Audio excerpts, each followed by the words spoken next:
puji hanya milik Allah. Memuji kita kepada Allah dengan kalimat Alhamdulillahirabbil alamin. Wassalatu wassalamu ala Rasulillah. Maka senantiasa selalu silaturahim rohani kepada Rasulullah Sallallahu Alaihi Wasallam, manusia yang paling indah akhlaknya, indah tutur katanya, indah bahasanya, dan tentunya indah kepemimpinannya. Baginda Rasul dengan kita berucap kalimat salawat Allahumma sholli ala Sayyidina Muhammadin wa ala ali Sayyidina Muhammad. Ketua DKM Masjid Al-Ikhlas beserta jemaah pada subuh rahimahullah, selalu kalimat hamdalah terus kita kedepankan setelah kita mendapatkan nikmat tidur pada malam gratis lagi tanpa dipungut bayaran. Entah sudah berapa puluh tahun kita menikmati tidur, bukan hanya tidur malam, tapi kadang-kadang bangun tidur suka nambah lagi, tidur lagi ya. Dan alhamdulillah kadang-kadang kita suka terbiasa dari dulu kalau mengucapkan alhamdulillahilladzi ahyana ba'da ma tuh cuma bangun tidur malam aja. Padahal mah setiap kali merem melek alhamdulillah, sekali merem melek alhamdulillah. Karena khawatir tanpa ucapan alhamdulillah, kalau merem terus kalimatnya bukan alhamdulillah. Jadi nah itu ngerti sih. Innalillahi wa inna ilaihi raji'un. Alhamdulillah juga hari ini memang ada terasa yang baru ya. Alhamdulillah untuk kawan saya tuh lama, alhamdulillah ya. Pak Romi ya. Dari sini mah dipanggilnya Pak Romi. Mungkin kalau tempat yang lain punya gelaran, saya nggak ngerti gelarannya apa. Tapi emang nyaman sih, alhamdulillah ibu ya. Kalau kemarin bapak-bapak aja yang nyender, saya juga sekarang bisa nyender, gitu ya. Alhamdulillah. Mudah-mudahan menjadi nilai ibadah sedekah jariyah yang terus berkelanjutan apabila nilai ibadah ini terus kita gunakan. Selanjutnya selamat datang lagi kepada saudara kita, kawan kita, jamaah kita, sahabat kita, Bapak Haji Susilo dan Ibu Hajah Meirina yang telah berkumpul kembali bersama kita dalam keadaan sehat walafiat. Semoga nilai-nilai ibadah haji yang kemarin beliau laksanakan sebagai buah cinta dari Allah, bahwa beliau insya Allah akan mendapatkan gelar haji yang mabrur dan mabrurah insya Allah. Dan mudah-mudahan tahun depan ada jemaah Al-Ikhlas juga yang akan menjadi terus rantai ibadah haji terus berkelanjutan ya. Mudah-mudahan tahun depan Bang Desta beserta istri ya, yang lainnya juga mudah-mudahan insya Allah akan muncul. Bapak Ibu yang dirahmati Allah Subhanahu wa Ta'ala, yuk kita lanjutkan lagi beberapa ayat, kita baca dulu, nanti Bapak Ibu ikut saya bil barokah supaya Al-Quran pun mengenal kita sudah pasti mengenal Al-Quran. A'udzubillahi minasyaitonir rajim. Silakan. A'udzubillahi minasyaitonir rajim. Bismillahirrahmanirrahim. Bismillahirrahmanirrahim. Wa ja'alna an-nahara ma'asha wa banayna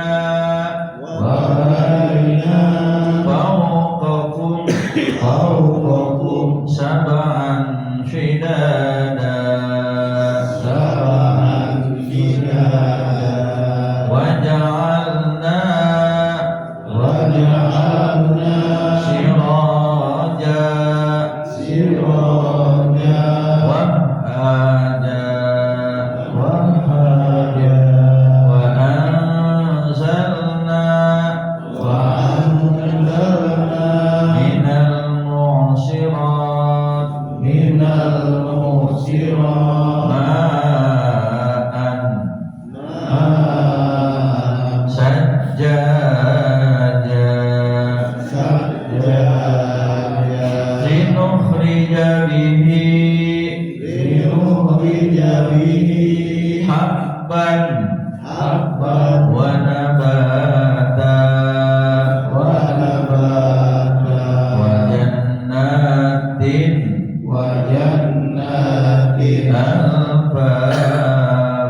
bin Khattab hatinya menjadi luluh iblis.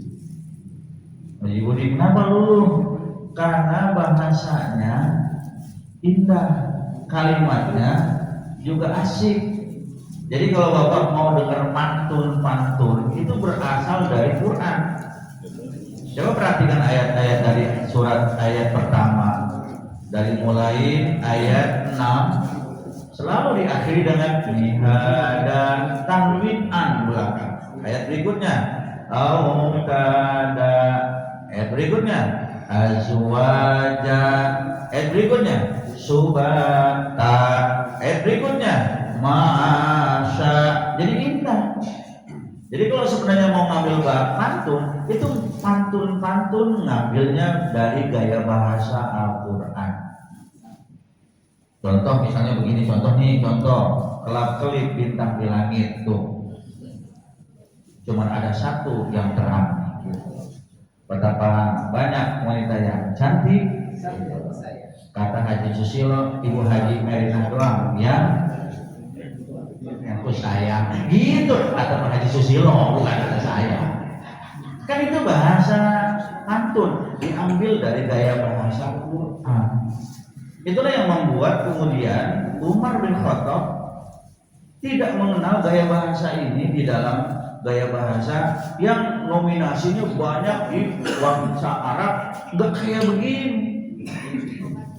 Toha ma anzalna 'alaikal qur'ana litasqa illa tazkiratan liman yakhsha tanzilan mimman khalaqal arda was samawatil ula ar-rahmanu 'alal 'arsy istawa. Jadi indah. Itu yang buat ketika Umar bin Khattab mau melabrak adiknya Sa'id dan Fatimah, sebab karena dia sudah memeluk Islam, begitu mau masuk kedengaran ayat ini yang dibaca oleh adik iparnya. Begitu masuk, ini gaya bahasa belum saya ketemuin, gitu. Indahnya begitu. Begitu mau melabrak, nggak jadi. Ternyata dengan wasilah surat Toha, Umar bin Khattab pun akhirnya mengakui dan memeluk Islam. Makanya yang paling asik tuh kalau saya jalani ya, memaknai Quran bukan hanya dibaca, dimaknai, dikaji dan diamal. Nah, cakep. Sampailah kita kepada ayat 11. Waja'alna, sebelumnya ada waja'alna laila, sebelumnya ada waja'alna naumakum. Itu berurutan Bang Desta. Allah jadikan tidur sebagai istirahat, Allah jadikan malam sebagai pakaian indah, dan akhirnya sampai kepada waja'alna, dan kami menjadikan siang untuk mencari penghidupan. Ayat ini secara umum ya, tapi tidak berlaku punten kepada siapa? Kepada satpam, gitu kan? Kepada security. Kenapa? Karena siang jadi malam, malam jadi siang. Tapi ayat ini secara umum menunjukkan bahwa yang namanya siang Anda wajib mencari kehidupan dibandingkan malam. Kalau dulu Pak, kita beranggapan kalau ke Jakarta tuh Haji Susilo jam 2 malam sepi, tengah 3 kita mau ke Jawa jalan sepi. Ternyata jam 2 Pak Yaris, jam 3 di jalan tol sudah lalu lalang mobil-mobil truk, mobil bus yang membawa akomodasi, yang membawa kebutuhan pokok. Betul nggak dengan ayat ini? Enggak. Ayat ini sebelumnya ada kalimat waja'alna naumakum. Apa katanya? Aku jadikan tidurmu sebagai istirahat. Gitu. Buat siapa nih? Buat mereka yang kerja malam. Tapi kalau kita, alhamdulillah Pak, malam itu dijadikan untuk tidur. Ternyata setelah tidur malam, jangan tidur terus. Waja'alna nahara ma'asa. Dan kami menjadikan siang untuk mencari penghidupan. Penghidupan apa Pak? Kebutuhan hidup, bekerja, mencari rezeki. Bukan berarti rezeki di malam tidak ada. Begitulah perintah Allah. Karena apa? Karena siang itu punten Pak, indahnya bahasa begitu Pak Haji Beni. Lu tidur dulu dah. Udah tidur, siap segala tenaga. Karena apa? Karena yang kemarin Bapak punya urat, yang Bapak lakukan pekerjaan, itu diganti oleh Allah dengan tidur. Urat-urat yang Bapak kemarin sudah lelah, capek, ngantuk luar biasa. Begitu Bapak melek, pagi ini Bapak kemudian Allah kasih izin hidup, semua uratnya siap kerja lagi. Nanti Bapak tidur lagi, diganti lagi dengan yang gagah. Itulah maknanya istirahat. Makanya jangan melawan kodrat tentang masalah istirahat. Ada istirahat di tempat masing-masing. Makanya kemarin ditanya, Ustaz, kalau saya mau sholat ngantuknya luar biasa, saya katakan tidurlah dulu. Berapa lama Ustaz? Tergantung tidur ente. Jangan hanya berapa lama, ente mampunya berapa lama. Karena kalau ukuran sekarang nih Haji Susilo kita nih Pak Jaris, tidur itu nggak bisa berjam-jam sekarang. 10 menit melek, setengah jam paling melek, betul Bu? Udah nggak kayak anak-anak dulu, uratnya Pak Yohan udah lempeng terus tidur. Kalau sekarang nggak bisa. Ada kebutuhan, ada pikiran, ada banyak lah yang membuat akhirnya tidur kita punten ya Pak. Walaupun durasi pengantar tidur kita dikurangi dari 9 jam menjadi 7 jam atau 6 jam, tapi jadikan yang 6 jam dan 7 jam itu berkualitas. Bagaimana cara berkualitasnya? Yaitu oke, yang 9 jam ya anak-anak sekarang 9 jam tidur, 9 jam kerja, 9 jam main.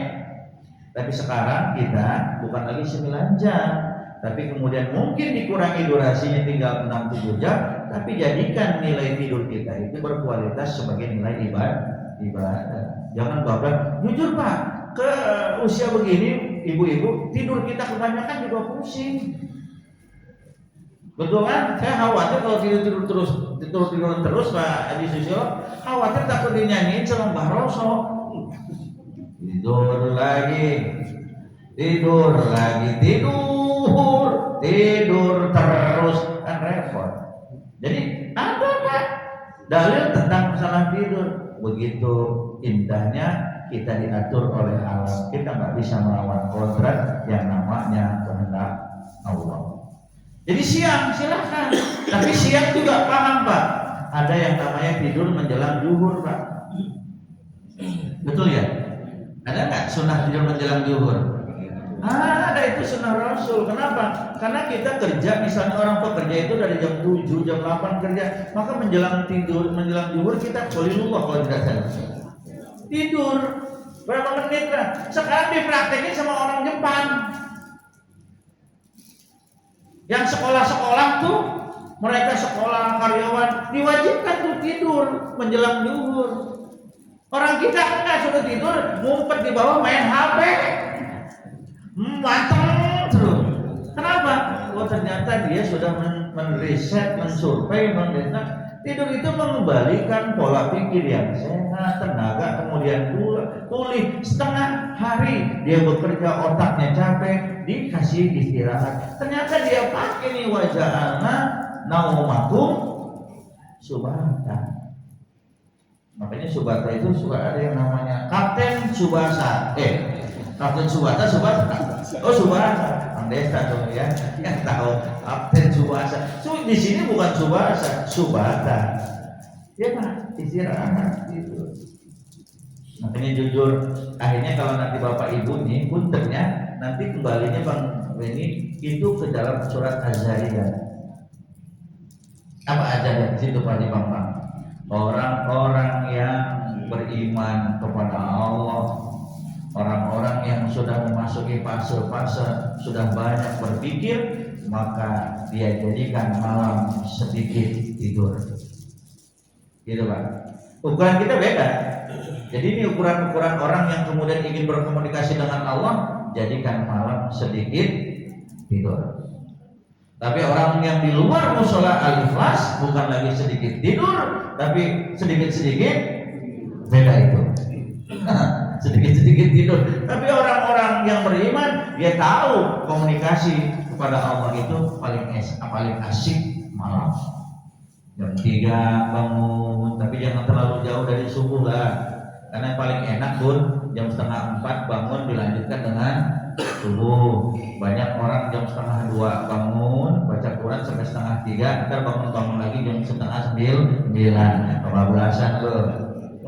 Jadi jam berapa nih? Ayo diatur nih bangun kita komunikasi. Kenapa? Karena ngobrol dengan Allah itu asiknya luar biasa. Baca Quran.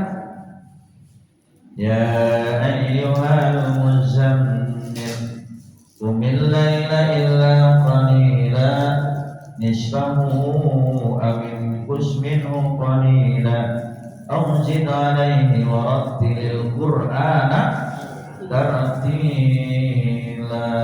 Enak benar ngobrol sama Allah. Kalau Bapak tahu maknanya, Bapak akan menangis. Begitu tahu. Aujid alaihi Qur'ana tartila. Yuk nangis. Nangis nggak perlu di hadapan orang, nggak perlu di hadapan siapa. Nangis di hadapan Allah. Apa keluhan kita? Makanya sebenarnya solusi menghadapi kehidupan adalah sholat malam. Disebut qiyamul lail, ngobrol. Cuman kadang-kadang orang yang punya banyak solusi bukan datang kepada waktu malam, datangnya kepada orang pintar. Ketika datang ke orang pintar, maka dipinterin dia. Itu akhirnya dibuat penasaran, habis motor, hilang motor, ya. Kemudian bolak-balik ke orang pintar, nilainya akhirnya sama, kehilangan mobil begitu. Dan datang aja ke Haji Aris minta amalan gitu. Datang ke Ustaz Abdurrahman, Ustaz motor saya hilang, bagaimana cari kembalinya? Saya jawab, motor saya juga hilang. Sampai sekarang nggak balik laporan mah udah, tapi balik mah enggak. Itu apa artinya? Lalai. Itu aja lalai. Dan mungkin sudah nasib ya. Jangan kemudian, pernah kan saya katakan sama Bapak Ibu, jangan punya komitmen begini yang salah. Motor hilang baru udah saya niatin sedekah. Kira hilang mau sedekah, kira enggak hilang lu tahan terus. Kata Allah, mendingan gue hilangin lu biar sedekah gitu. Jangan, saya lalai, itu aja. Baik. Jadi waja'alna nahara ma'asa. Di sini Bang Desta mencari penghidupan, silakan bebas. Ada yang menjadi arsitek, silakan. Ada yang menjadi gojek, ada yang lagi gober, apalagi goput, apalagi apa? Gopiput, ada yang pokoknya. Kenapa? Itu kan jalan ya, udah jadi begitu. Tapi kalau goblok itu beda lagi. Jalan kepada kebodohan. Ya kan kadang-kadang goblok jalan kepada kebodohan. Gitu ya. Jadi kata Allah, cari silakan penghasilan. Bebas. Apakah di sini harus mencari penghidupan? Yang penting dia hidup. Bagaimana caranya? Tentunya ada aturan main. Malam saya dapat informasi dari teman KPK dari malam saya dapat informasi dari teman KPK. Teman KPK saya kan TikTok itu ditangkap camat ya beserta kepala desa. Camatnya dengan kepala desanya ditangkap kurang lebih berapa puluh kepala desa karena bermasalah, kemudian memberikan uang suap kepada penegak hukum. Cuman salahnya Bang Haji Romi ini kepala desa memberikan uang kepada penegak hukum melalui dana desa. Wassalamualaikum, selesai udah. Ribet itu lebih. Makanya saya tuh paling cobalah Menteri Agama ini satu aja kita usulkan ke Menteri Agama untuk pakai hukum Allah satu aja. Jangan semuanya kan kita kan semuanya kan istilahnya banyak, hukum zina nggak dipakai, hukum ini nggak dipakai. Satu aja minta kepada Menteri Agama, wahai Menteri Agama melalui tembusannya ke Presiden, pakai hukum Islam satu aja di Indonesia apa? Potong tangan. Ya kan? Kalau di penjara enggak kapok. Penjara dia di penjara makin gagah. Iya, selnya paling wah, semua diganti. Maaf Pak, ini mas saya. Nah, begitulah judulnya. Kemarin teman SD, SMP baru ketemu lagi hampir 30 tahun, 40 tahun. Lu kemana aja? Buat tadinya konsultan, kan? Sekarang manggilnya Tan. Padahal madu jangan manggil Tan ya. Rahman aja kan kita teman SMP. Terus ya kesleo di jalan, bahasa kesleo, kesandung. Anak baru keluar dari pondok pesantren. Saya mah otaknya otak ustaz. Dikirain pondok pesantren benar pondok pesantren. Karena dari Nusa Kambangan. Jadi sekarang Nusa Kambangan pondok pesantren itu. Aduh, gitu. Berapa tahun nanti mondok apa Quran boro-boro. Dia ngobrol ada bahasa istilahnya. Maaf ya Pak, ini saya ngobrol sama ibu-ibu bapak jemaah lihat aja. Di dalam itu penjara ada yang namanya apotik 1, apotik 2, apotik 3. Apotik itu obat, iya kan? Obat apa? Obat mermelek kan? Di dalam ada. Bagaimana di luar? Dia bilang di dalam tuh paling aman. Pak Allah, itu. Coba hukum potong tangan aja. Dihukum pemerintah sudah menyatakan ini salah. Ini mencuri uang negara. Potong tangan, selesai. Dia akan mati sendiri dengan siksaan yang ada dengan tangannya. Anak cucunya nanya, papi, masih anak cucu manggil papi.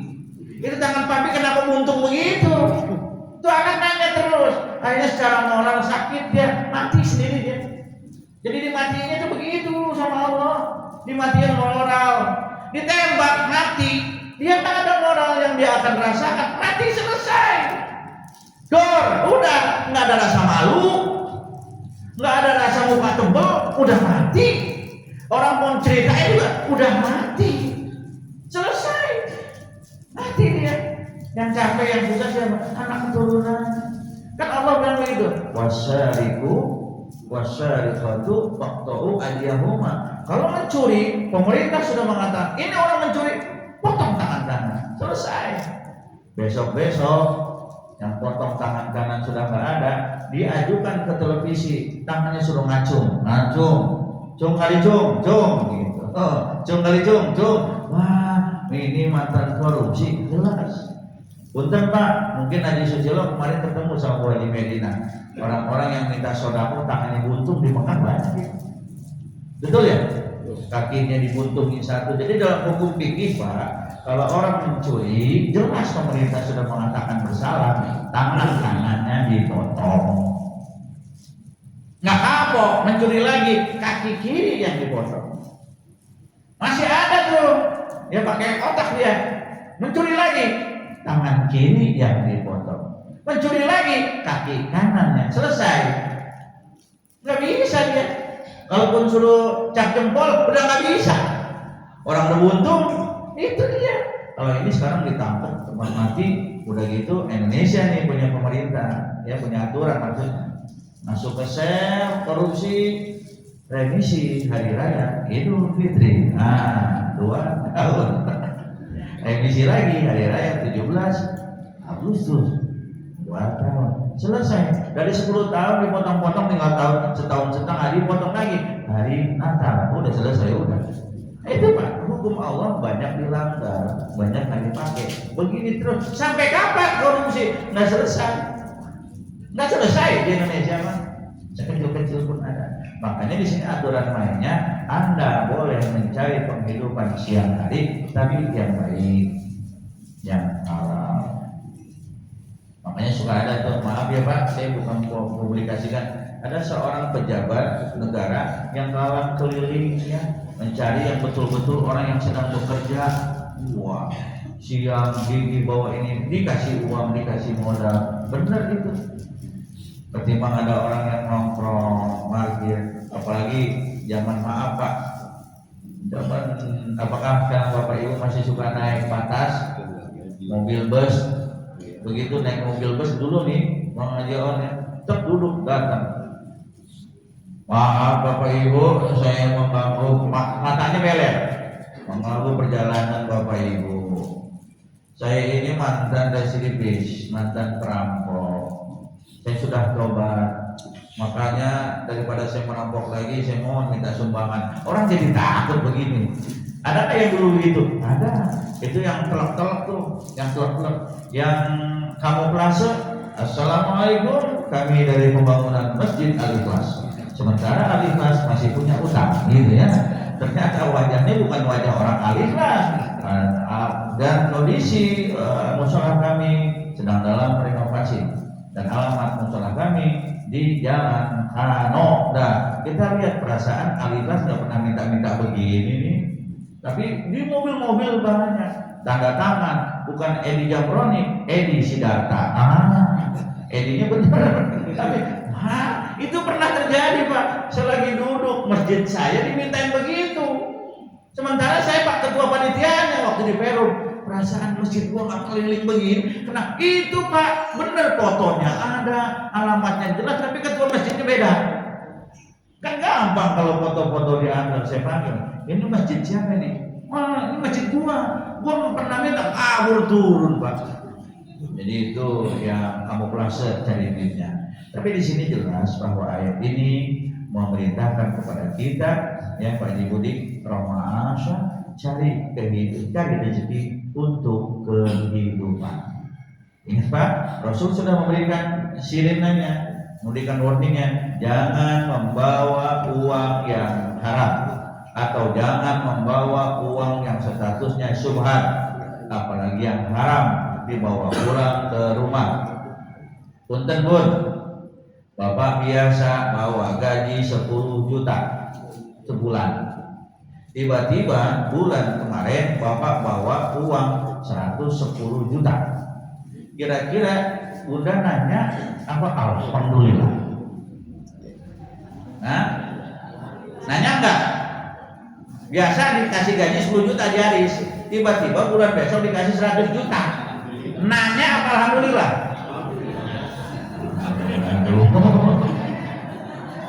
Harusnya ibu curiga sementara bapak lagi megang proyek jalan aspal. Lagi megang proyek jalan aspal. Aspalnya aspal di jalan Kano, jalan Bidar, di jalan Sampan. Wah, alhamdulillah. Tuh orang kita, alhamdulillah tuh kadang-kadang menjadi kebiasaan. Alhamdulillah nih mah dapat rezeki 100 juta. Ibu nggak bakal nanya. Nanya aja, gua ambil lagi mau, nggak jadi. Dari mana nih uang Pak? Lo mau nggak sih? Kalau nggak mau gua ambil lagi nih. Kadang-kadang suami ini nggak terbuka. Padahal itu jelas uangnya yang 90 juta dari hasil uang maaf aspal. Berarti Bapak Ibu, anak semuanya bukan makan nasi, makannya aspal. Bukan minum air teh, minumnya itu sholat. Kayaknya paham bener ini orang. Iya, makanya manusia itu kan kadang-kadang begitu, bukan dilihat aspalnya, lihat duitnya dari mana. Makanya ada ulama besar tuh mengatakan Indonesia ini tidak akan pernah maju. Orang tiap hari makanannya bukan sayur dan makan timah. Minumannya Pertama. Itu bener. Jadi ayo kalau ibu misalnya ini uang biasa 10 juta Mas, ini yang 90 juta dari mana Mas? Hati-hati Mas. Kenapa? Makanan yang dari sumbernya syubhat ataupun haram dimakan oleh anak keturunan kita, maka anak kita ke depannya akan menjadi musuh dalam selimut. Ibu Haji Mary ini dalam selimut mulu, musuhnya Haji Susilo itu dalam selimut. Ya musuh dalam rumah tangga. Selimut mulu, udah selesai selimutnya. Kan gitu Bang, anak susah diatur, anak kecil ditimang-timang, dicium wangi, ditimbang juga sayang, udah gede justru menjadi musuh untuk kita. Tenaga dia lebih besar, langkah dia lebih panjang, sementara kita sudah mungkin tertatih-tatih. Makanya ada orang tua yang kemarin didatengin polisi, anaknya beler kemana-mana, narkoba, kasihan. Begitu ditelusurin ya memang begitulah kerjaan bapaknya. Itulah yang disebut sebab dan tidak mungkin ada akibat kalau tidak dimulai dengan sebab.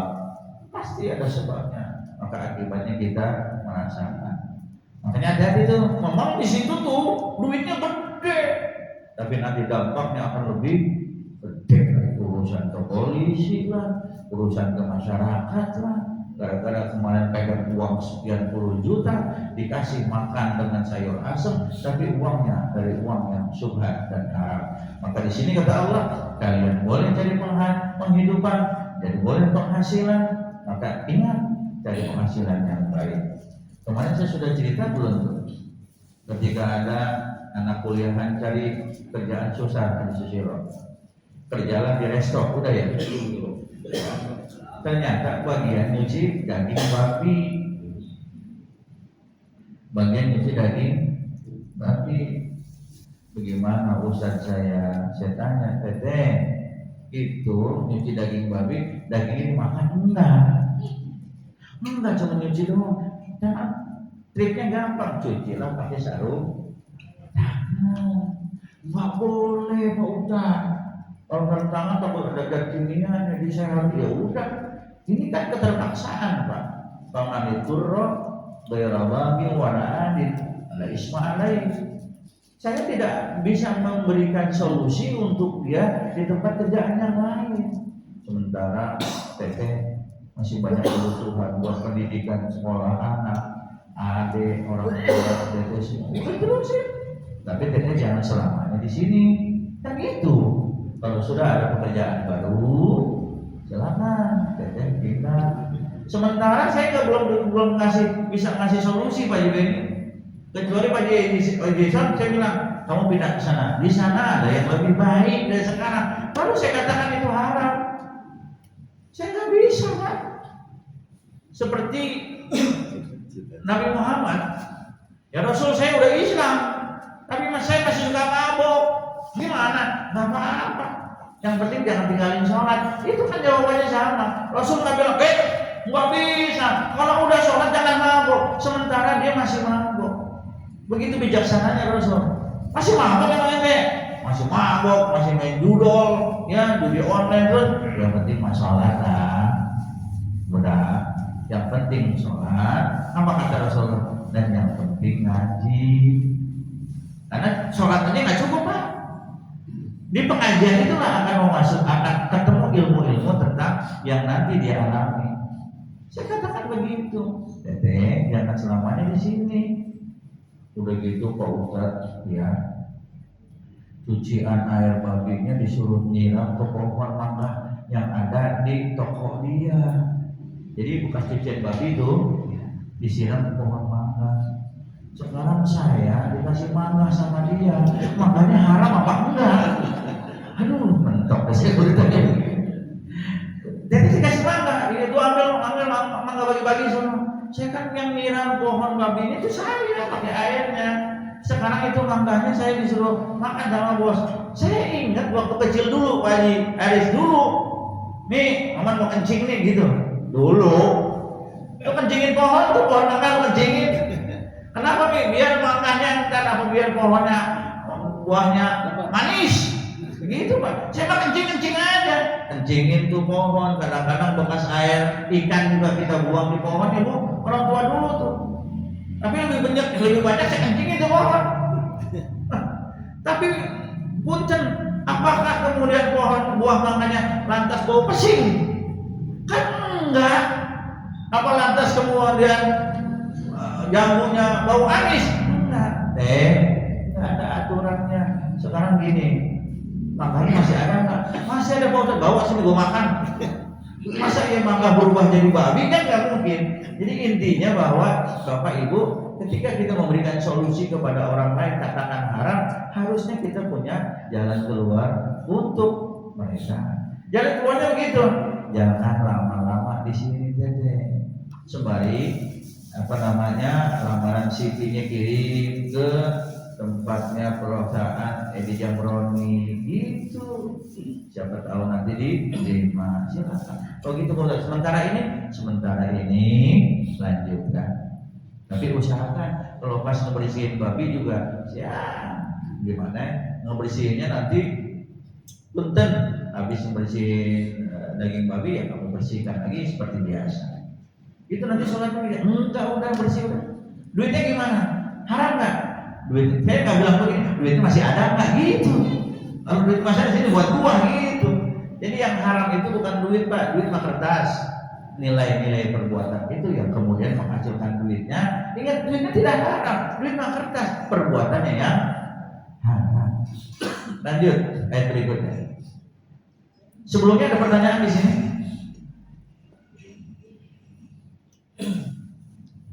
Kalau nggak ada satu lagi. Wabanaina dan kami banain membangun fauqakum asal mana fauqa di atas kum kalian fauqakum dan kami membangun di atas kalian sab'an apa sab'an 7 syidada satu bangunan yang kokoh. Ulama tafsir mengatakan bahwa 7 yang kokoh ini adalah langit. Kalau di sini ada persepsi yang kadang-kadang bukan salah, sementara kita dapat memang Pak Imam dari dulu begitu.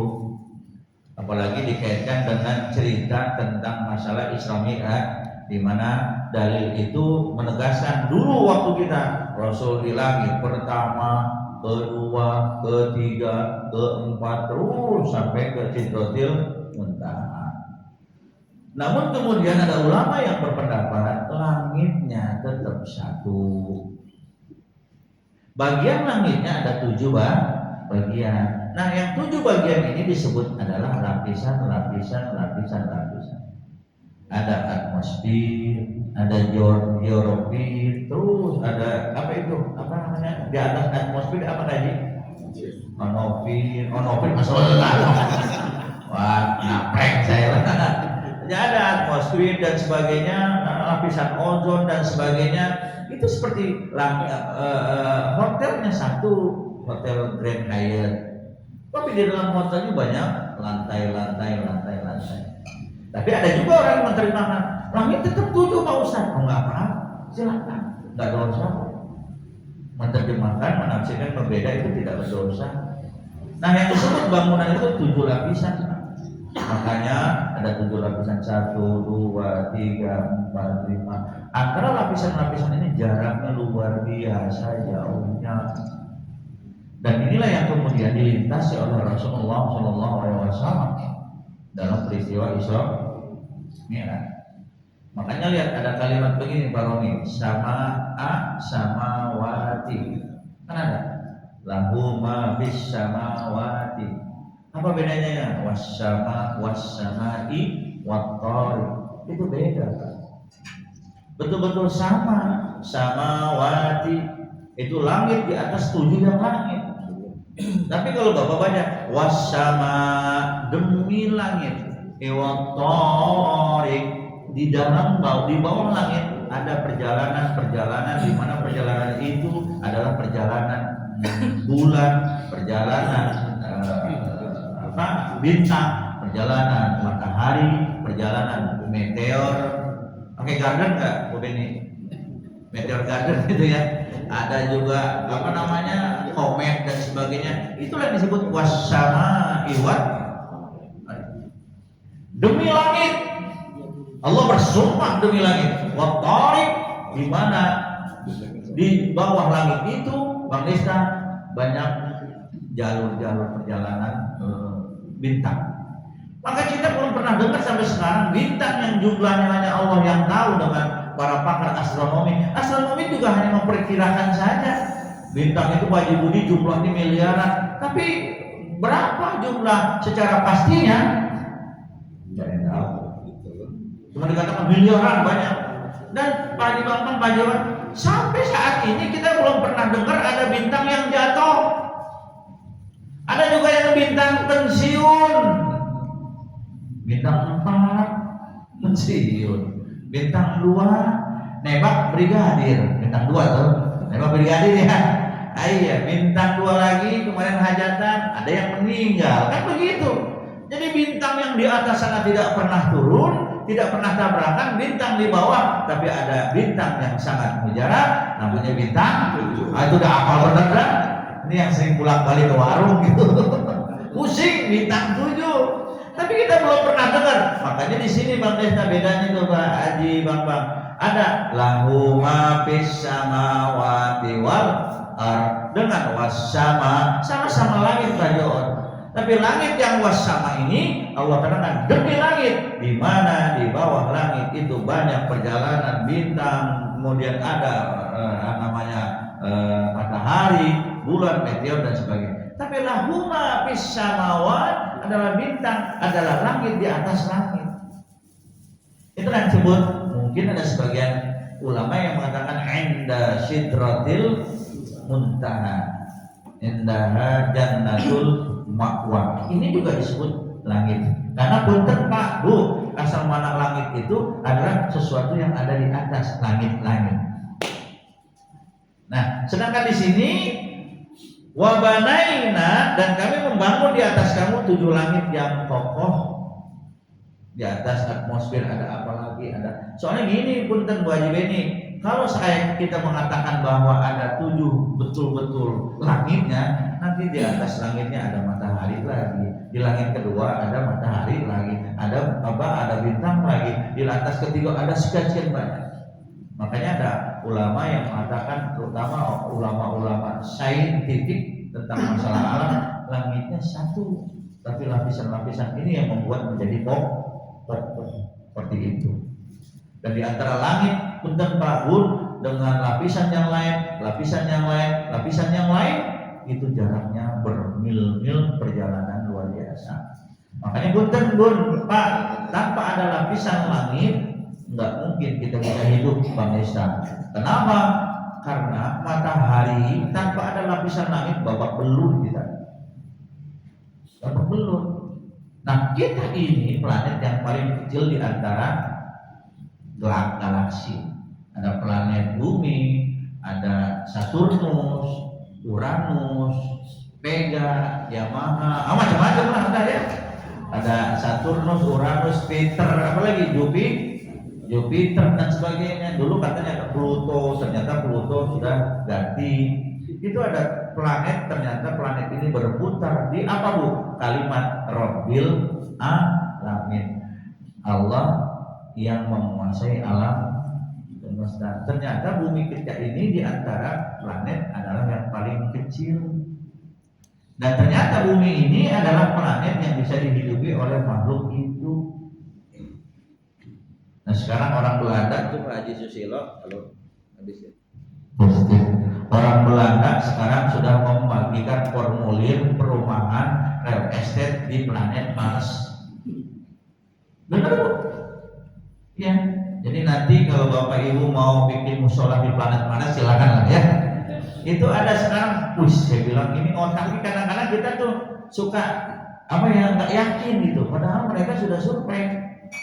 Jangan-jangan mereka ke planet Mars itu yang pertama dibawa adalah orang BPM, ya, pengukuran tanah gitu kan, kemudian orang perumahan. Kadang-kadang saya berpikir begini, begitu saya telusuri, ya benar, mereka sudah melakukan perumahan di planet Mars. Hebat. Indonesia cuma nggak ke planet Mars Bang Romi. Indonesia cukup ke planet Hollywood gitu aja gitu.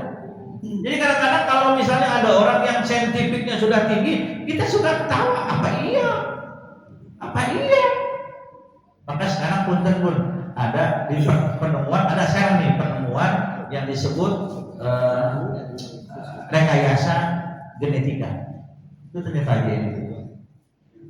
Yang semestinya kadang-kadang kita kalau lihat kejadian dulu ceritanya udah selesai, padahal perlu dikaji. Kita kan udah kejadian mukjizat Nabi Muhammad, udah. Kalau kita kaji sedikit aja, takutnya nggak boleh. Boleh.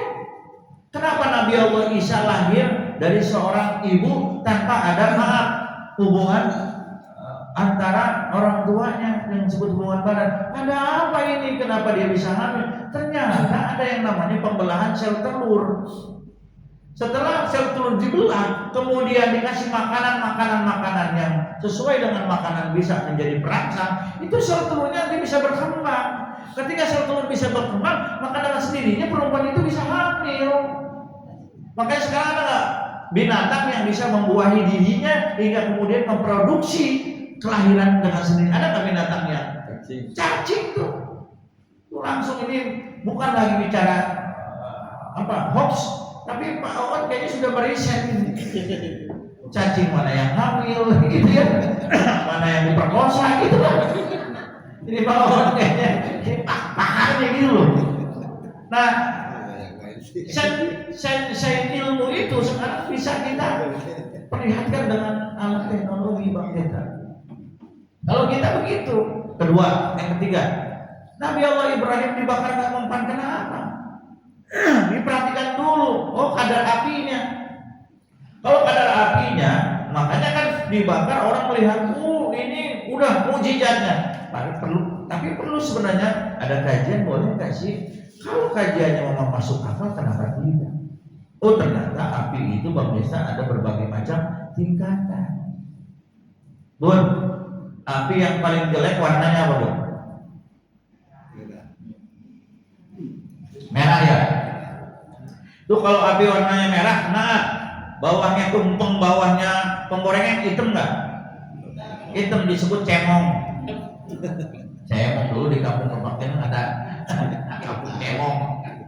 Karena disebut kampung cemong.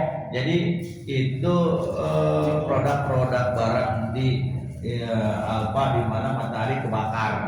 Cuman kebakar kardusnya aja, makanya cemong, dalamnya mau bagus. Itu jelek tuh. Api yang paling jelek yang merah. Yang agak bagus warna apa, Bun? Biru. Ada yang lebih bagus lagi? Aturannya di atas merah, kemudian sedikit baik, nggak lagi cemong, namanya jingga. Di atas jingga, bawah jinggo lagi, bukan ya? Di atas jingga ada yang lagi namanya baru tuh biru. Di atas biru ada yang namanya putih. Di atas putih tidak terlihat. Aja Pak Haji Guntur. Itu yang namanya api kalau udah nggak terlihat, panas luar biasa. Bapak kenal dengan Haji Mariono kan? Yang megang gelas. Saya kadang-kadang main ke pabriknya, nggak ketemu dia, saya ngeliatin aja apinya. Begitu nyala dulu, belum pakai las listrik ya Pak Gun ya. Dulu masih pakai las karbit. Cus merah, lama-lama udah gedein jingga, lama-lama biru, lama-lama putih, lama-lama hilang. Tapi ada api. Begitu nggak kelihatan apinya, ngebelah besi, apinya ada ini Bang. Ada Pak Ustaz, ini kebelah. Itu api yang paling panas.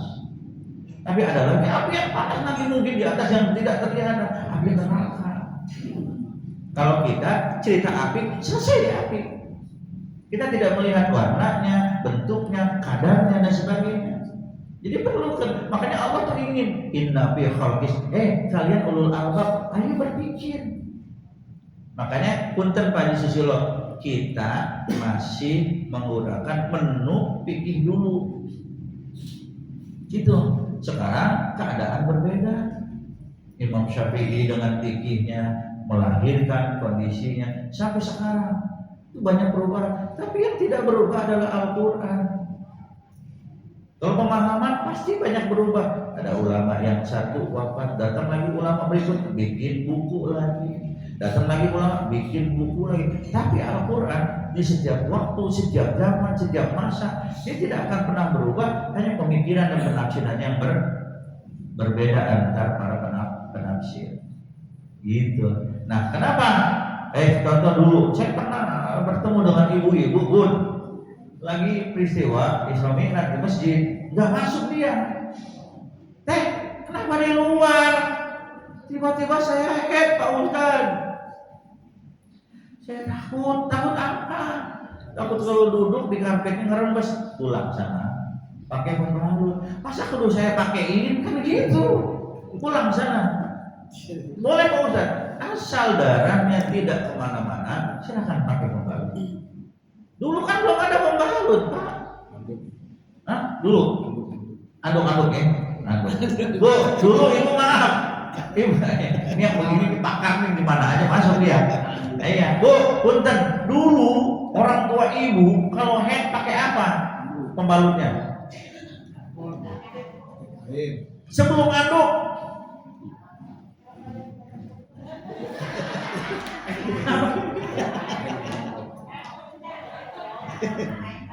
Oh, kain. Makanya orang Arab dulu nggak kenal namanya pembalut. Maka ada sejarah mengatakan, maaf ya bu, maaf ini saya nggak jorok. Orang perempuan dulu tanpa head dia nggak pakai celana.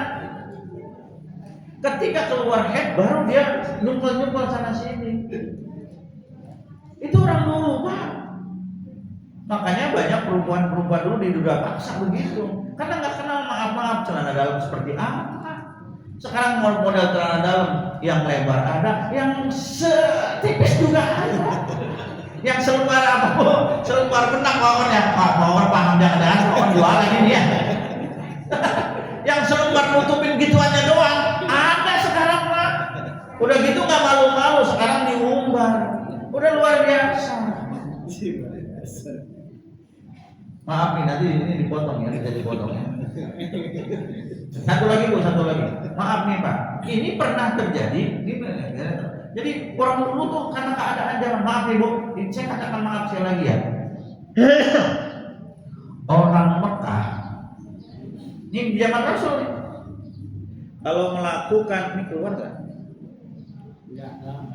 Orang Mekah kalau melakukan hubungan badan, maaf ya ini sejarah, itu dengan istrinya melalui gaya helikopter pak. Gua ngerti itu, enggak lo nggak paham tentang ya. Jadi orang Mekah pada umumnya kalau hubungan badan tuh gaya helikopter pak.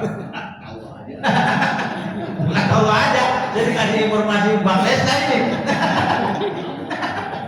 Gitu pak, maaf bu. Ketika orang muhajirin pindah ke Madinah, dinikahkan oleh Rasulullah dengan orang Madinah, gitu loh pak. Ternyata orang Madinah gayanya bukan pakai helikopter, pakai helicak. Helicak itu apa? Bemo dulu ya. Orang Madinah kalau melakukan hubungan badan kebanyakan normal seperti biasa berhadapan pak. Nah orang muhajirin nggak mau. Lapor nih perempuan Madinah. Ya Rasul, atau kita nggak biasa begitu. Modelnya model begini, Madinah dengan Mekah aja Bu Beni, beda tuh gayanya. Ayo, gaya orang kerja dengan gaya orang pensiunan beda. Pak Beni udah pensiun belum? Beda Pak gayanya, gitu. Nah, turunlah ayat nisa'ukum harsul lakum fa'tu harsakum annasikum wa qaddimu li anfusikum. Sebab karena budaya begitu turun ayat. Rasul katakan, aduh kata Rasulullah, atau bagaimana saya juga ngerti bu, kok orang Mekah begini gayanya, kami ini begini. Turunlah ayat, apa kata Allah? Perempuan dijadikan sebagai tempat untuk bercocok tanam. Itu Quran mengatakan begitu.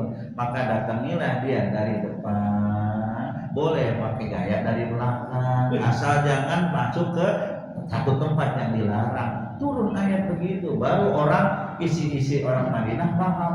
Oh begitu. Ayo kita coba gitu. Betul. Nah gitu. Jadi dulu hukum itu baru turun. Sekarang udah bukan lagi turun Pak Susilo, udah macam-macam gaya. Maka ada dari orang India namanya Kama Sutra gitu. Itu aja Aris tuh dapat buku dengan Kama Sutra. Nah intinya Bapak Ibu rahimahullah, jadi langit yang dimaksud di sini adalah lapisan. Sama dengan bumi. Dan Allah jadikan 7 lapis bumi. Bukan buminya ada 7. Buminya satu, di bawah ada lapisan, ada yang paling big bang-nya, ada yang paling dasarnya, dan sebagainya. 7 lapis langit dan 7 lapis bumi. Kalau kemudian kita memahami bumi juga ada bumi 1, bumi 2, berarti di bawah bumi kita lagi ada kehidupan manusia. Enggak, tetap manusia, lapisannya di atas muka bumi, di bawah bumi ada lapisan 1, lapisan 2, hingga kemudian sampai ke lapisan yang disebut dasarnya bumi, yang disebut Big Bang. Wallahu a'lam. Saya kurang paham dalam hal seperti ini. Saya kira ini Pak, 2 ayat Bang Destan, tolong dicatat, diingatkan supaya nanti bulan depan saya tidak kehilangan ayat yang nanti akan kita bahas. Saya kira ini Pak yang bisa disampaikan sebelum saya ucapkan salam. Mungkin ada selanjutnya. Demikian kegiatan disampaikan oleh Ustaz Abdul sedikit lagi. Jika ada pertanyaan dari Bapak Ibu terkait materi yang disampaikan, kami persilakan. Ibu mau nanya? Kami batasi 3 pertanyaan. Ada di sini. Untuk mic-nya ada di sana. Ada silakan Ibu. Ya malah. Jangan nanya kaya ya. Tangan, mendang. Udah mati. Belum. Assalamualaikum warahmatullahi wabarakatuh. Wah, ini kayaknya apa soal Waalaikumsalam. Mewakili ibu Pak Ustaz. Kalau sholat, kalau tidur setelah subuh, boleh nggak Pak Ustaz? Tidur itu kalau pagi-pagi itu keluar keringat, apalagi Haji Susilo. Beliau ini di tempat itu Haji Edi, di tempat teknis disebut Kemenpora. Dia punya jabatan Kemenpora beliau karena selalu memposting ya. Jadi boleh-boleh saja Bu. Artinya Rasulullah tidak mengatakan tidak boleh tidur sebelum sesudah subuh. Boleh. Coba lihat kondisi aja. Gitu aja. Kadang-kadang saya juga kalau terlalu lelah Bu, bangun jam misalnya tadi jam bangun setengah 3. Dari setengah 3 harusnya saya ke kampung sholat subuh berjamaah, kemudian ada kajian. Baru sebentar lagi duduk-duduk gitu di tempat di meja atau di kursi. Itu bukan nggak boleh.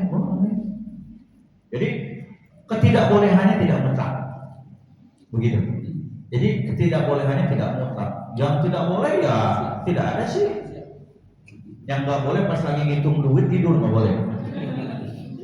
Itu duitnya takut diambil orang. Jadi wajib ada yang mewakili ibu-ibu, bukan tidak boleh setelah subuh tidur lagi. Rasulullah mengatakan sebaiknya jangan tidur, bergerak kondisi dan situasi. Ya karena kan lelah itu setiap orang berbeda. Alhamdulillah. Oh ada ayo on ada di masjid di mana saya lihat, bukan di Al-Ikhlas, bukan. Itu kalau lagi ngaji jemaahnya nunduk semua. Sampai saya pulang nunduk terus. Masuk tidur dia. Ada kenapa saya nggak bisa salamin, orang capek nggak bisa. Gitu loh padahal habis subuh. Jadi memang tidur itu saya termasuk orang yang kalau istri lagi tidur saya nggak berani ngebangunin. Karena terlalu lelah siang ini, tahu ya. Yang nyuci piring dia, yang ke pasar dia, gitu, yang masak dia. Saya cuma ngopi doang, capean dia, keterlaluan loh. Gitu enggak. Tapi kalau misalnya ntar pagi mau dibangunin kan Neng, bangunin ya kita Neng bangun. Tapi kalau dia nggak bosan saya nggak bangunin, karena tahu tidurnya lama sekali. Tapi waktu subuh pasti dia mau. Gitu. Rasul juga begitu Pak, nggak berani bangunin Khadijah karena capeknya luar biasa. Dan hebatnya Rasulullah itu tidur Khadijah duluan, bangun Rasul duluan. Kita beda, tidur laki duluan, bangun bini duluan. Nah wajib, silakan.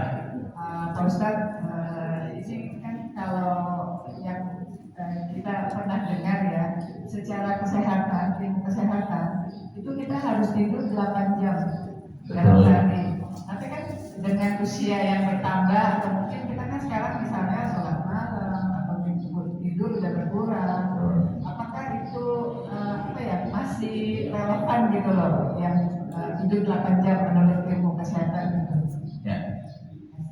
Tadi saya katakan bahwa waman nu'amirhu, dan barang siapa ketika orang-orang yang diberikan panjang umur akan banyak kekurangan yang dia nikmat yang dia rasakan kan itu kurang, termasuk tidur wajib. Maka tadi saya katakan tidur yang 8 jam menjadi 6 jam, menjadi 7 jam, atau bisa menjadi 5 jam. Bisa nggak berkualitas? Bisa. Karena tadi beker kita punten udah bukan lagi beker antara 20 40 tahun ke bawah. Beker kita 40 sudah 70 tahun ke atas. Mungkin nanti Bu Haji Mer, kalau nanti Bu Haji Mer panjang umur insya Allah sampai usia 80, bisa jadi tidurnya hanya cuma 2 jam. Itu berkurang terus. Nah alhamdulillah banyak nenek-nenek yang sekarang pada sehat. Contohnya yang masih jauh-jauh kan nenek-nenek semua ini sehat.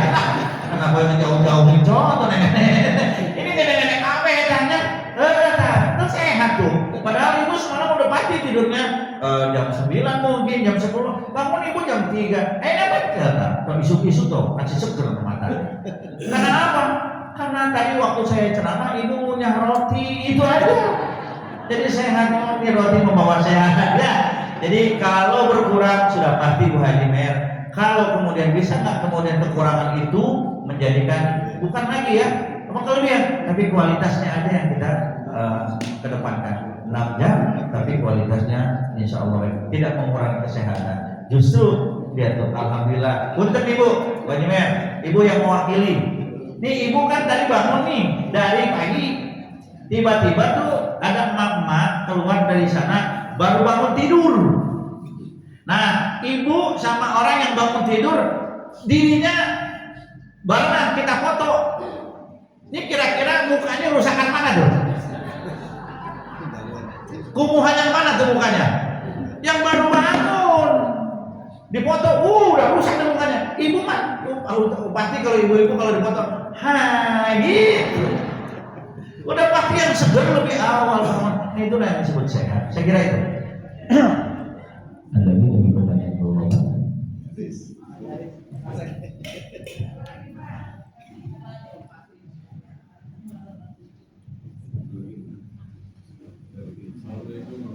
Ini siapa?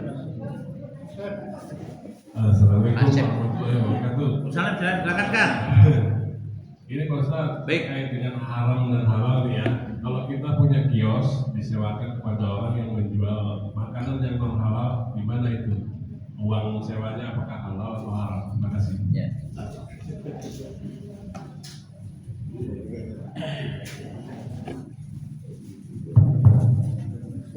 Kalau ada punya kios yang nyewanya produknya produk yang haram, apakah kita menerima uangnya menjadi uang yang haram? Tadi saya katakan Kang bahwa uang tidak haram. Ketika bermuamalah Kang, bukan hanya produk itu, kita juga sering beli produk ke Alfamart, kita juga sering beli produk ke Toserba. Toserba yang punya orang siapa? Non Muslim. Apa kemudian kita mengatakan ini punya orang non Muslim, gua nggak mau lah, gua nggak mau beli di sini? Susah. Jadi ketika Kang Haji kemudian punya tempat, silakan. Medianya mau dipakai apa kita serah. Ya mau pakai dagang babi, ya saya mau dagang babi. Semesti awalnya kita lebih awal lebih tahu. Pak, sementara punten ya, ini kontrakan nggak ada yang mau, tiba-tiba ada yang mau buat dagang babi. Secara muamalah tidak ada langgaran, kecuali Kang Hajinya ikut jualan. Nah itu dia, kalau memfasilitasi, sementara kan di situ kan ada nilai untuk harus berputar tuh, di mana harus ada pemeliharaan, di mana harus ada listrik harus dibayar, dari mana? Makanya antara bank bunga bank Kang Haji juga ulama-ulama berbeda pendapat, berbeda. Yang haramin kita hormatin, yang halal kita hormatin juga. Karena saya pernah ngomong juga sama Pak Haji Beni, Pak Haji, ini perputaran pembayaran satpam, karyawan dari mana uangnya? Kalau dari perputaran uang yang beredar di wilayah sekitar bank. Ada yang mengharapkan, ya kita hormatin gitu aja. Kalau Kang Haji misalnya, saya mah nggak mau lah kontrakan saya dipakai buat dagang babi, ya nggak usah diterima. Tapi kemudian, kemarin ada yang menyewa gua makasih, sekarang nggak sewa tuh tempat, bayar. Nah itu dia. Jadi tidak ada kaitannya dalam hal transaksi sewa, apakah itu menjadikan sesuatu yang haram? Ya syukur-syukur kalau kan Haji Asep ada yang menyewa dengan produk-produk yang baik. Jadi sebelum diterima tentu tanya dulu. Kira-kira kita kalau ada yang kontrak suka nanya nggak sih dagang apaan lo gitu? Nanya ya? Nanya dagang apaan Pak? Saya dagang babi. Karena memang Ibda bin Nasir tidak yakin. Pak, cari tempat agen yang lain aja dulu ya Pak. Ya udah, kan asik-asik. Tapi saya boleh nggak Pak di sini ngontrak orang 2 juta, saya 1 juta. Tambah turun ya. Saya lebih mahal. Tapi kalau sudah menekan haji, gua nggak yakin, gua nggak mati kalau satu kios ini gua nggak sewain, masih ada kios yang lain. Tapi kalau misalnya dia datang, Pak, saya kan berdagang, berharap saya juga ingin hidup Pak dari jualan ini. Itu sama. Timbang-timbang. Secara hukum fikih ya mengawali transaksi itu tentunya di awal harus jelas untuk dagang apa. Kalau dagangnya haram, menurut Kang Haji ini nggak nikmat, hati saya tolak. Tapi kalau sudah lanjutkan. Saya kira itu. Silakan Pak Haji. Bismillahirrahmanirrahim. Pak Ustadz, saya mau nanya, saya tuh pernah dengar kalau Ibu siapa nih? Bu Sutrisno. Sutrisno, ada orang ini. Oh, maaf, betul, maaf. Lanjut Bu. Saya tuh pernah mendengar kalau kita memberi hadiah sholat 2 rakaat sebelum subuh kepada orang tua kita itu yang sudah meninggal itu pahalanya luar biasa seperti qobliyah subuh pahalanya. Cuman jadi sholat yang dimaksud itu sholat apa gitu Pak Ustadz? Apa kita sholat qobliyah subuh kita niatkan untuk orang tua atau kita sholat yang lain 2 rakaat dihadiahkan khusus untuk orang tua? Terus satu lagi pertanyaan titipan dari Bu Haji. Ituan mengenai fenomena anak-anak sekarang itu kan banyak tugas kuliah itu sampai malam, tidur malam mengerjain tugas itu. Jadi siang buat tidur, pagi sampai siang itu tidur karena malam begadang ngerjain tugas. Itu bagaimana dengan tadi istilahnya tidur harus nggak boleh kalau habis subuh tidur. Terima kasih Pak Ustadz. Ya, memang ada beberapa pemahaman dari ulama tentang sholat hadiah. Ya, saya sendiri termasuk yang nggak pakai sholat, tidak ada usul sunatul hadiah, nggak ada kaya. Tapi kalau ibu pernah dengar ada ustazah yang mengatakan ada sholat hadiah, saya belum ketemu dalilnya. Yang ada hanya qobliyah, ba'diyah, syuruk, ya, duha yang relevan saja. Ada orang yang mengatakan sholat sunat hadiah kita hadiahkan pahalanya untuk orang tua. Ini punten Bu, punten ya. Kadang-kadang kita terjebak dengan kalimat pahala. Padahal pahala bukan milik sholat, pahala bukan milik ibu. Kadang-kadang kita akhirnya suka salah niat apa-apa selalu mengharapkan pahala. Pahala itu milik Tuhan. Kita masuk ke otoritas Tuhan, hak Tuhan kita pakai. Kan, saya mau ngirim pahala, saya ngirim pahala. Lu sama dengan Tuhan, ngirimin pahala terus. Kadang-kadang kita terjebak dengan nilai pahala. Padahal kul inna sholati gitu loh, wa nusuki, wa mahyaya, wa mamati lillahi pahalai, enggak ada. Lillahi rabbil alamin. Yang menilai kita diterima pahala atau tidak pahalanya itu Allah. Kadang-kadang yang namanya hadiah kan punten, ada yang diterima, ada yang enggak. Saya hadiahkan untuk orang tua. Kalau orang tuanya demen, kalau nggak demen, makanya kalimat suka begini. Yuk kita doakan almarhumah, semoga nilai ibadahnya diterima oleh Allah Subhanahu wa taala. Jangan begini. Yuk kita kirimkan Al-Fatihah. Kirim berarti ada yang disuruh. Kita kirimkan Al-Fatihah, ada yang disuruh. Kalau ibu kirim Al-Fatihah, yang disuruh siapa? Ibu kirim Al-Fatihah, ibu kirim makanan. Itu kirim makanan nyampe nggak ke orang yang kita maksud tanpa ada yang nganter? Ada nggak? Kalau ibu kirim Al-Fatihah, siapa yang ibu suruh?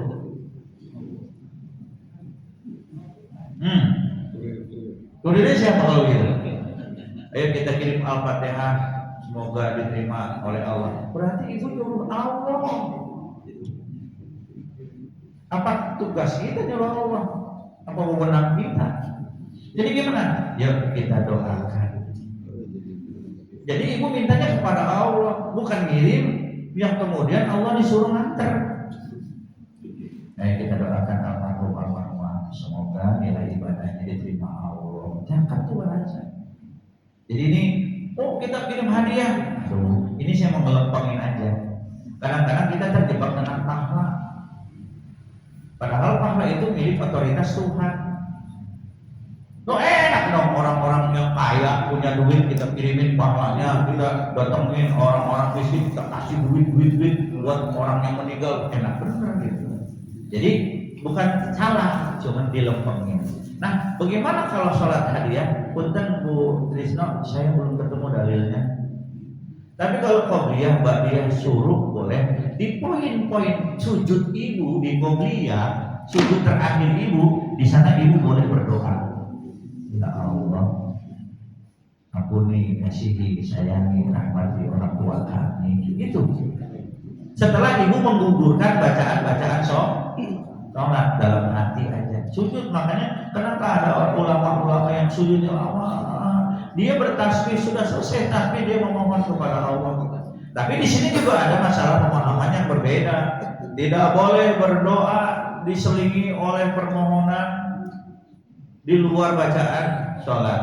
Tapi ulama yang lain boleh, yang penting gugurkan dulu bacaan-bacaan Quran apa bacaan sholat, setelah itu Anda minta di dalam hati waktu sujud terakhir, karena Allah suka kepada orang yang suka sujud. Makanya orang-orang yang suka sujud tanda jidatnya insya Allah gosong. Apakah kemudian gosong itu tanda orang masuk surga? Belum tentu. Bisa jadi bekas kejedot, redup, lain lagi sejadahnya belum dicuci, gitu, alias kotor. Jadi qobliyah, ba'diyah boleh Bu Haji. Terus pada saat sujud akhir itulah yang kemudian kita paham mohon kepada Allah. Yang kedua, ini masalah teknis aja Bun. Kadang-kadang betul anak-anak itu suka ngerjain tugas dari kuliahan tuh asiknya malam. Kembali nyanyi, tiba-tiba jam 3 udah jam 3 Bunda yang kemudian akhirnya kalau anak itu masih ada di rumah Bunda atau Pak Haji semua, maka hukum yang berlaku hukum orang tua. Tidur, ikutin. Tapi ketika anak ini sudah pindah alamat dan dibawa oleh suami istrinya, maka hukum yang berlakunya hukum mereka. Makanya ketika anak ada di rumah yang berlaku hukum yang akan ditanya tanggung jawabnya adalah orang tua yang masih ada anak di rumah. Jadi anak di rumah adalah tanggung jawab orang tua yang di rumah. Kecuali anak ini sudah berkeluarga, dia ada penanggung jawabnya. Tapi kalau dia nggak sholat, ibu dan bapak yang dosa, kelalaian karena masih ada di rumah. Otoritas tanggung jawab anak yang masih dalam tanggungan orang tua semuanya dikembalikan ke orang tua. Nah, sholat, ayo bangun. Tapi itu anak nggak mau bangun-bangun, nggak mau sholat-sholat, beda lagi itu mah, karena bapak dan ibu sudah mengingatkan. Tapi kadang-kadang terserah. Tapi makanya kemudian kan ada orang tua yang kamu kalau nggak mau sholat jangan tidur di rumah mama, tidur di rumah bapak. Ternyata suami istri udah bercerai. Dia pindah ke sono. Aduh. Jadi kalau Pak Butris itu hanya teknis. Bagaimana kalau habis subuh dia tidur lagi? Nggak apa-apa. Yang penting sudah menggugurkan kewajibannya kepada Allah. Walaupun kan nggak bisa kalau ngantuk mah. Sekira ini. Terima kasih. Assalamualaikum warahmatullahi wabarakatuh. Terima kasih untuk pertanyaan Bapak Ibu sekalian. Bagi kita di majelis ini, marilah kita tutup dengan doa majelis. Subhanallah wa bihamdihi, asyhadu an la ilaha illa anta, astaghfiruka wa atubu ilaik. Semoga kita insyaallah minggu depan masih berumur panjang dan tetap istiqomah di jalan Allah Subhanahu wa taala. Wassalamualaikum warahmatullahi wabarakatuh.